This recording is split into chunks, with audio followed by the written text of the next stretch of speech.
뭐 백현동 본류 사건도 골치겠지만 당장 1심에서 징역이 나온 선거법 항소심을 어떻게 임할 거냐, 이게 지금 민주당과 이재명 대표의 난제겠지요.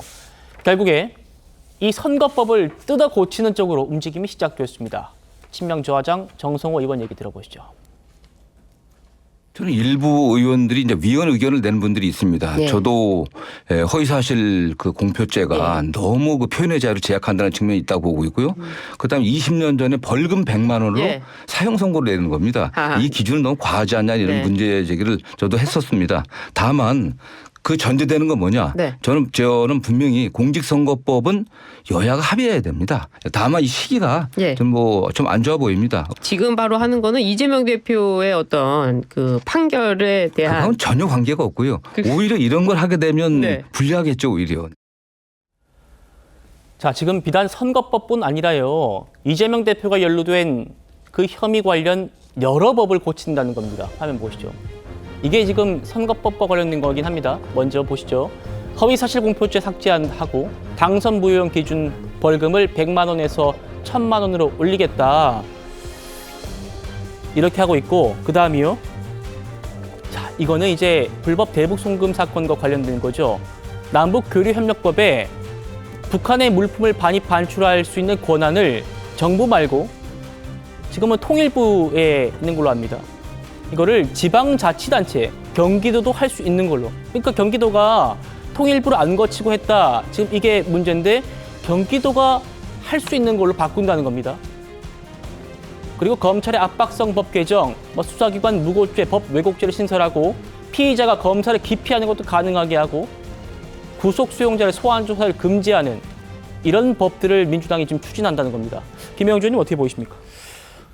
글쎄요, 지금 이제 저런 얘기를 정작 하려면 21대 국회부터 정개특위를 통해서 혹은 지방자치법 개정을 통해서 큰 틀에서의 국민들이 동의할 수 있는 여야 합의, 아까 정성호 의원이 얘기했습니다만은 그런 것을 통해서 이 문제를 그렇게 풀어갖고 논의해 갔으면 조금 지금 현재 이 민주당이 진행하고 있는 이 과정들에 대한 오해라든지 그런 것들이 좀 줄어들지 않았을까 그렇게 생각합니다. 저도 일정 정도의 선거법도 논의에 따라서는 조금 열 필요가 있다. 너무 말하자면 정치인의 발언이 억압돼 있다. 이제 이런 부분들이 있습니다. 그것은 공론의 과정이 필요하다. 누구 말이 맞다가 아니라. 그런데 지금은 실제적으로 누가 보더라도 검사 탄핵도 그렇고 법 개정도 그렇고 정확하게 이재명 대표와 관련돼 있는 부분에 대한 법 개정이라고 하는 그런 어떤 일반적인 비판을 벗어나기 힘들다라는 생각이 들고요.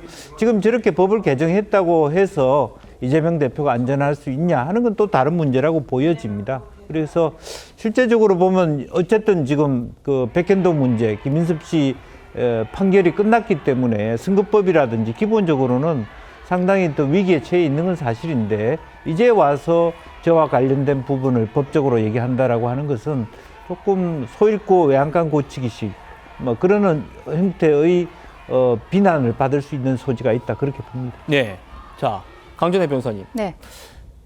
지금 여러 가지 지금 법안들을 민주당이 고치겠다고 해요. 형사소송법을 고치는 거는 공범한테 유죄를 선고한 재판장을 기피할 수 있게. 이거는 이제 이화영 씨에게 선고한 그 신진호 부장판사를 기피하겠다. 이런 또 의도로 해석되고. 아까 보셨던 남북교류협력법에 경기도 넣겠다는 거라든지. 네. 여러 가지가 있는데 특히 선거법. 이건 지금 1심이 나온 거잖아요. 네, 맞습니다. 나온 거기 때문에 소급 적용은 안 된다고 하지만 감형은 가능하다 이런 얘기가 있더라고요. 어떤가요? 그게 결과적으로는 만약에 법이 개정이 됐을 때 소급 적용을 하지 않는다고 해도 법원에서는 실질적으로 이것을 감형 사유로서 할 수 있다는 것이죠. 공직선거법 사건에서도요. 판결문을 봤을 때 우리가 대법원 양형기준표상의 감형 사유가 아님에도 불구하고 이재명 대표가 대선에서 떨어진 부분에 대해서 감경한다라는 것을 명시적으로 넣은 부분이 있습니다. 이렇게 재판부에서는 그 판사의 재량 으로서 감경을 해줄 수 있는 부분들이 있는데 이렇게 법이 개정이 된다는 것 그것뿐만이 아니라 실질적으로 그 피고인의 변호인들 입장에서는 모든 것들을 다 갖다가 쓰는 상황이기 때문에 법에 이러한 형태의 개정안들이 올라오기만 해도 그것도 실질적으로는 변호인 의견서에는 다 들어가는 부분입니다. 그리고 거기에 들어가 있는 논리들을 변호인 의견서에서 다 따다가 쓰는 부분들이 있거든요. 근데 만약에 지금 거대 야당에서 이 부분이 법이 통과되지 않아도 입법이라든지 그 개정안에 대해서 좀 드라이브를 걸고 있다는 부분에 있어서 변호인 측에서 이것을 계속적으로 의견으로서 어필을 하게 됐을 때 재판부에서는 현실적으로 이 부분을 좀 검토할 수밖에 없고 그런 것이 감형 사유로도 들어갈 수 있지 않겠냐라는 지적들이 나오고 있는 것입니다. 그렇군요. 감형을 바라고 이런 법을 추진하는 거 아닌가 이런 의심을 지금 나오고 있다는 겁니다. 김종인 전 위원장은요. 이재명 대표가 선거법 2심의 정치적 운명이 달렸다 이렇게 얘기를 했습니다. 한번 들어보시죠.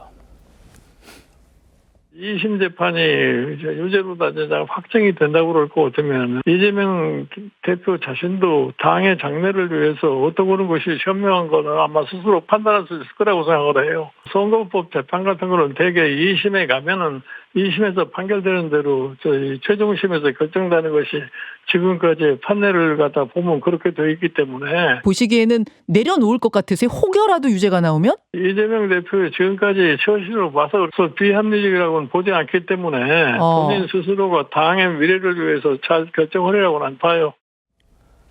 박성미 최고님, 이 2심에서 만약에 1심처럼 징역형이 나오면 이거는 대법 가서는 대법은 이제 그걸 심리하는 게 아니니까 실제로 확정되는 거다 사실상 이런 얘기예요. 어떻게 들으셨습니까? 그런 의미에서 이제 2심이 중요하니까 이제 저희도 긴장을 하고 좀 준비를 잘 해 나가겠죠. 근데 어쨌든 그럼에도 불구하고 이번에 위증교사에서 이제 무죄가 나오고 하는 것들을 보면서 이 정치권에서도 그렇고 언론에서도 그렇고 함부로 예측할 영역이 아니구나라는 생각은 분명히 한 것 같습니다. 그러니까 어떤 면에서는 차분하게 가야겠다, 자신감 있게 가야겠다 이런 생각을 하게 되는 어떤 터닝 포인트가 되기도 했던 것 같고요. 선거법도 1심에서 생각했던 것보다 굉장히 아쉬운 결과를 받아든 것은 사실이고 만약에 이대로 간다고 하면 굉장히 좀 위험한 상황이 되는 건 맞습니다만 그럼에도 불구하고 항소를 하기로 결정을 했고 그리고 여전히 다퉈볼 만한 어떤 법적인 쟁점들이 남아있다라고 보는 시각들도 굉장히 당내에 많기 때문에 이번에 오히려 이 공직선거법 1심 그다음에 유증교사 1심 판결이 나오게 되면서 민주당 입장에서는 오히려 보다 자신감을 갖고 좀 차분히 임해가면 승산이 있다 이렇게 생각하고 있는 시점인 것 같습니다. 알겠습니다.